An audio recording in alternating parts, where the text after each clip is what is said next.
خوش آمدید۔ آج کل کی دنیا میں جہاں ہر چیز فوری چاہیے، صبر اور استقامت جیسی خوبیاں تقریباً پرانی باتیں لگتی ہیں۔ جی ایسا لگتا تو ہے، لیکن کیا واقعی ایسا ہے؟ آج ہم اسی سوال کا جواب تلاش کر رہے ہیں۔ ہمارے پاس عاجز مسلمان نامی ایک تخلیق کار کا ویڈیو سکرپٹ ہے جو خاص طور پر نوجوانوں میں ان خوبیوں کو پیدا کرنے کا ایک کہہ سکتے ہیں کہ مکمل خاکہ پیش کرتا ہے۔ صحیح۔ تو آج کی گفتگو کا مقصد اس خاکے کو سمجھنا ہے کہ یہ صرف اچھی باتیں نہیں بلکہ ایک قابل عمل نظام ہے جو اندرونی یقین سے شروع ہو کر بیرونی ماحول تک جاتا ہے۔ اور یہی بات اسے دلچسپ بناتی ہے۔ یہ کوئی لیکچر نہیں ہے کہ صبر کرنا چاہیے، یہ ایک روڈ میپ ہے۔ ایک روڈ میپ، جی، جو بتاتا ہے کہ صبر کی ٹریننگ کیسے کی جائے۔ یہ اس خیال پر مبنی ہے کہ صبر اور استقامت پیدائشی خوبیاں نہیں ہیں بلکہ ایسی صلاحیتیں ہیں جنہیں سیکھا اور مضبوط کیا جا سکتا ہے، بالکل کسی پٹھے کی طرح۔ تو آئیے اس کی گہرائی میں اترتے ہیں۔ اسکرپٹ سب سے پہلے بنیاد رکھتا ہے کہ آخر یہ ضروری ہی کیوں ہے، اور اس کی بنیاد سیدھی سادی مذہبی تعلیمات پر رکھی گئی ہے۔ جی، اس میں سورہ البقرہ کی آیت کا حوالہ ہے، بے شک اللہ صبر کرنے والوں کے ساتھ ہے۔ یہ ایک بہت اہم نقطۂ آغاز ہے۔ یہ صبر کو صرف ایک اخلاقی خوبی سے ہٹا کر ایک روحانی مقام دے دیتا ہے۔ روحانی مقام؟ یعنی یہ صرف مشکل برداشت کرنا نہیں ہے بلکہ اس یقین کا اظہار ہے کہ آپ اس مشکل میں اکیلے نہیں ہیں۔ یہ ایک ایسی کیفیت ہے جو آپ کو خدا کی مدد اور قربت کا حقدار بناتی ہے۔ اور اس بات کو مزید وزن دینے کے لیے ایک حدیث کا بھی ذکر ہے کہ صبر ایمان کا نصف ہے، آدھا ایمان۔ یہ تو بہت بڑی بات ہے۔ بہت بڑی بات ہے۔ اس کا مطلب تو یہ ہوا کہ اگر یہ نہیں تو آپ کا آدھا ایمان ہی غائب ہے۔ یہ محض ایک اچھی عادت نہیں، یہ تو بنیادی ڈھانچے کا حصہ ہے۔ بالکل، اور یہاں ایک باریک سا فرق سمجھنا بہت ضروری ہے جو اسکرپٹ واضح کرتا ہے۔ صبر کا مطلب غیر فعال انتظار یعنی پیسو ویٹنگ نہیں ہے کہ بس ہاتھ پر ہاتھ دھرے بیٹھے رہو کہ کچھ ہوگا۔ اچھا، بلکہ یہ ایک فعال بھروسہ ہے، ایکٹیو ٹرسٹ۔ آپ اپنی پوری کوشش کرتے ہیں اور پھر نتیجے کے لیے بے چین ہونے یا ہمت ہارنے کے بجائے آپ ایک اعلیٰ طاقت پر بھروسہ کرتے ہیں۔ صحیح۔ یہ سوچ ہی انسان کی آدھی پریشانی ختم کر دیتی ہے اور اسے مزید کوشش کرنے کی ہمت دیتی ہے۔ یہ سب سننے میں تو بہت اچھا لگتا ہے، لیکن سب سے بڑا سوال تو یہی ہے کہ آج کل کے نوجوانوں کو جو ایک کلک پر ہر چیز حاصل کرنے کے عادی ہیں، یہ سکھایا کیسے جائے؟ جی، کیا اسکرپٹ میں کوئی عملی طریقہ بتایا گیا ہے؟ جی ہاں، اور یہاں سے یہ اسکرپٹ واقعی ایک عملی گائیڈ بن جاتا ہے۔ یہ 5 قدموں کا ایک فریم ورک پیش کرتا ہے۔ 5 قدموں کا؟ جی، پہلا قدم ہے روزانہ قرآن سے تعلق جوڑنا۔ تعلق جوڑنا مطلب صرف تلاوت کرنا؟ نہیں، صرف تلاوت نہیں، تلاوت کرنا، آیات کو یاد کرنا اور سب سے اہم ان کے مطلب پر غور کرنا۔ یعنی یہ ایک طرح کی روزانہ کی روحانی خوراک ہے؟ آپ اسے روحانی کنڈیشننگ کہہ سکتی ہیں۔ کنڈیشننگ؟ جی، جب آپ روزانہ ایسی کہانیاں اور ہدایات پڑھتے ہیں جہاں انبیاء نے ناقابل یقین مشکلات میں صبر کیا، جہاں ثابت قدم رہنے والوں سے اجر کے وعدے کیے گئے ہیں، تو یہ باتیں آہستہ آہستہ آپ کے لاشعور کے حصہ بن جاتی ہیں۔ اچھا، یہ صرف ایک بیرونی نصیحت نہیں رہتی بلکہ آپ کا اندرونی آپریٹنگ سسٹم بننا شروع ہو جاتی ہے۔ یہ آپ کے ذہن کو تربیت دیتا ہے کہ وہ مشکلات کو ایک مصیبت کے بجائے ایک آزمائش اور ترقی کے موقع کے طور پر دیکھے۔ ٹھیک ہے، تو ایک طرف یہ اندرونی اور روحانی مضبوطی ہے، لیکن کیا صرف روحانیت کافی ہے؟ اس اندرونی طاقت کو عملی زندگی میں کیسے آزمایا جائے اور پرکھا جائے؟ بہت اچھا سوال ہے، اور اسکرپٹ کا دوسرا قدم اسی بارے میں ہے۔ اچھا، وہ تجویز کرتا ہے کہ والدین اور اساتذہ نوجوانوں کو جان بوجھ کر چھوٹے قابل برداشت چیلنجز اور ذمہ داریاں دیں۔ ذمہ داریاں؟ جی، ایسی چیزیں جن میں تھوڑی محنت لگے اور فوری نتیجہ نہ ملے۔ لیکن کیا اس کا مطلب یہ نہیں کہ ہم بچوں کو جان بوجھ کر مشکل میں ڈال رہے ہیں؟ آج کل تو والدین بچوں کو ہر مشکل سے بچانے کی کوشش کرتے ہیں۔ اور یہی اسکرپٹ کا اصل نقطہ ہے۔ کردار سازی بچوں کو مشکلات سے بچانے میں نہیں بلکہ انہیں محفوظ ماحول میں چھوٹی ناکامیوں اور کوششوں کا سامنا کرنے کی اجازت دینے میں ہے۔ صحیح۔ لچک آرام میں نہیں، چیلنج میں پیدا ہوتی ہے۔ جب ایک نوجوان کسی چھوٹے سے پروجیکٹ کے لیے محنت کرتا ہے، انتظار کرتا ہے اور پھر نتیجہ دیکھتا ہے تو اس کے اندر ایک یقین پیدا ہوتا ہے کہ میں مشکل کام کر سکتا ہوں۔ یہ تو ایک عملی سبق ہوا۔ بالکل، یہ صبر کا عملی سبق ہے جو کسی کتاب میں نہیں پڑھایا جا سکتا۔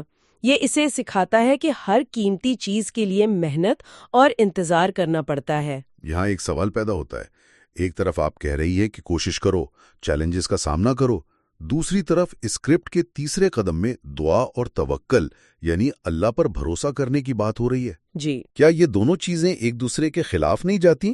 یعنی اگر بھروسہ ہی کرنا ہے تو پھر اتنی محنت کیوں؟ یہ ایک بہت عام غلط فہمی ہے۔ اسکرپٹ ان دونوں کو ایک دوسرے کا مخالف نہیں بلکہ لازم و ملزوم قرار دیتا ہے۔ اچھا، توکل کا مطلب سستی یا کوشش چھوڑ دینا نہیں ہے، اس کا مطلب ہے اپنی طرف سے بہترین کوشش کرنا اور پھر اس نتیجے پر پریشان نہ ہونا جو آپ کے اختیار میں نہیں ہے۔ یہ نوجوانوں کو ایک بہت اہم سبق سکھاتا ہے۔ زندگی میں ہر چیز آپ کے کنٹرول میں نہیں ہوتی۔ تو یہ ایک طرح سے ذہنی دباؤ کم کرنے کا طریقہ بھی ہے۔ بالکل، یہ آپ کو اپنی حدود تسلیم کرنے اور مدد مانگنے کی ہمت دیتا ہے۔ جب آپ اپنی پوری کوشش کے بعد معاملہ اللہ کے سپرد کرتے ہیں تو آپ کو ایک ناقابل بیان سکون اور طاقت ملتی ہے۔ صحیح۔ آپ کو احساس ہوتا ہے کہ آپ اس بوجھ کو اکیلے نہیں اٹھا رہے۔ یہ امید کو زندہ رکھتا ہے، خاص طور پر جب چیزیں آپ کی منصوبہ بندی کے مطابق نہ جا رہی ہوں۔ تو یہ کوشش اور بھروسے کے درمیان ایک توازن ہے۔ ایک خوبصورت توازن۔ ہم نے اب تک اندرونی طاقت اور ذاتی کوشش کی بات کی، لیکن انسان کسی خلا میں تو نہیں رہتا۔ اس کے آس پاس کے لوگوں، دوستوں اور ماحول کا کتنا اثر ہوتا ہے؟ کیا اسکرپٹ اس پر بھی بات کرتا ہے؟ جی، اور یہ چوتھا قدم ہے، ایک مثبت ماحول کی اہمیت۔ مثبت ماحول۔ اسکرپٹ کہتا ہے کہ نوجوانوں کو ایسے دوستوں اور گروپس کی صحبت میں رہنے کی ترغیب دی جائے جو خود ان اقدار پر عمل کرتے ہوں۔ کردار سازی تنہائی میں نہیں ہوتی۔ ہاں، یہ تو ہے۔ آپ جن لوگوں کے ساتھ اپنا وقت گزارتے ہیں ان کی عادتیں اور سوچ آپ پر اثر انداز ہوتی ہے۔ یہ تو بالکل ویسا ہی ہے جیسے کہتے ہیں کہ اگر آپ 4 کامیاب لوگوں کے ساتھ رہیں گے تو 5ویں آپ ہوں گے۔ بالکل وہی اصول ہے۔ اگر آپ کے دوست ہر چھوٹی مشکل پر ہمت ہار دیتے ہیں اور فوری مزے کے پیچھے بھاگتے ہیں تو آپ کے لیے ثابت قدم رہنا بہت مشکل ہو جائے گا۔ بہت مشکل۔ اس کے برعکس اگر آپ کے دوست محنتی ہیں، ایک دوسرے کو اچھے کاموں کی ترغیب دیتے ہیں تو ایک مثبت مقابلہ اور ایک سپورٹ سسٹم بن جاتا ہے۔ صحیح۔ یہ ماحول ایک حفاظتی جال کی طرح کام کرتا ہے جو آپ کو بھٹکنے سے بچاتا ہے اور آپ کو اپنے مقاصد پر قائم رہنے میں مدد دیتا ہے۔ اچھا، تو ماحول بھی ٹھیک ہو گیا، لیکن کبھی کبھی انسان کو لگتا ہے کہ وہ جو کر رہا ہے وہ بہت مشکل ہے، شاید ناممکن ہے، وہ ہمت ہارنے لگتا ہے۔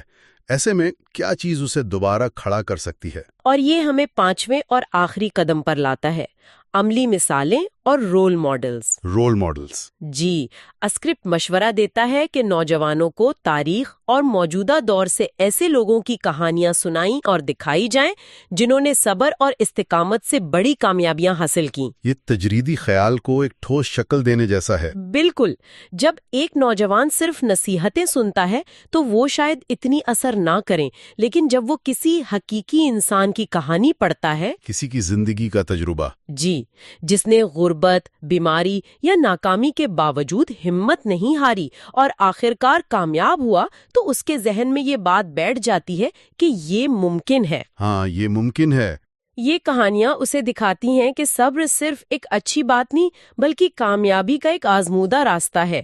وہ سوچ سکتا ہے کہ اگر فلاں شخص اتنی مشکلات کے باوجود یہ کر سکتا تھا تو میں بھی اپنی مشکلات کا سامنا کر سکتا ہوں۔ صحیح۔ یہ مثالیں خواہش کو یقین میں بدلنے کا کام کرتی ہیں۔ تو اگر میں اس سب کو سمیٹوں تو یہ صرف 5 الگ الگ نکات نہیں ہیں، یہ ایک مکمل ایکو سسٹم ہے۔ ایکو سسٹم، بہت اچھا لفظ استعمال کیا آپ نے۔ آپ اپنی اندرونی دنیا کو قرآن سے مضبوط کرتے ہیں، پھر عملی دنیا میں چھوٹے چیلنجز سے اسے آزماتے ہیں، دعا اور توکل سے روحانی توانائی حاصل کرتے ہیں، اچھے دوستوں سے بیرونی حمایت پاتے ہیں، اور رول ماڈلز کی کہانیوں سے اپنی ہمت کو تازہ رکھتے ہیں۔ بالکل، آپ نے بالکل صحیح خلاصہ کیا۔ اس فریم ورک کی خوبصورتی اس کی جامعیت میں ہے۔ یہ روحانی، ذہنی، عملی اور سماجی تمام پہلوؤں کو ایک ساتھ لے کر چلتا ہے۔ جی، یہ اسکرپٹ یہ نہیں کہتا کہ صبر کرو، بلکہ یہ بتاتا ہے کہ صبر کیسے کیا جائے۔ یہ نظریے کو عمل میں تبدیل کرنے کا ایک مکمل خاکہ ہے۔ تو آج ہم نے عاجز مسلمان کے پیش کردہ اسکرپٹ کا جائزہ لیا، جس میں نوجوانوں میں صبر و استقامت پیدا کرنے کے لیے ایک بہت ہی منظم اور قابل عمل روڈ میپ دیا گیا ہے۔ جی بالکل۔ ہم نے دیکھا کہ اس کی بنیاد ایمان پر ہے، لیکن اس کی عمارت عملی اقدامات پر کھڑی ہے۔ جی، ہم نے ان 5 اقدامات کو دیکھا: روحانی تربیت کے لیے قرآن سے تعلق، عملی مضبوطی کے لیے چھوٹے چیلنجز، ذہنی سکون کے لیے دعا اور توکل، مثبت ماحول، سماجی حمایت کے لیے مثبت ماحول، اور آخر میں حوصلہ افزائی کے لیے متاثر کن مثالیں۔ یہ واقعی ایک مکمل پیکیج ہے جو نوجوانوں کی کردار سازی کے لیے ایک واضح راستہ دکھاتا ہے۔ اس میں کوئی شک نہیں، اور جب ہم اس گفتگو کو سمیٹ رہے ہیں تو ایک خیال ذہن میں آتا ہے۔ جی، یہ ماخذ اور ہماری آج کی پوری گفتگو ان خوبیوں کو نوجوانوں میں پروان چڑھانے پر مرکوز تھی۔ یہ سوچنے پر مجبور کرتا ہے کہ جدید دور کے پیچیدہ پیشہ ورانہ اور ذاتی چیلنجز سے نبٹ آزما بالغ افراد کے لیے انہی اصولوں کو کس طرح ڈھالا جا سکتا ہے۔ بہت دلچسپ سوال ہے۔ کیا ایک بالغ شخص جو اپنی عادات میں پختہ ہو چکا ہے اسی طرح صبر اور استقامت کو سیکھ سکتا ہے؟ اور کیا یہ عمل کبھی مکمل بھی ہوتا ہے؟ بالکل، اور سب سے بڑھ کر کیا صبر سیکھنے کا عمل زندگی میں کبھی واقعی مکمل ہوتا ہے، یا یہ ایک مسلسل سفر ہے جو ہر عمر اور ہر مرحلے پر جاری رہتا ہے؟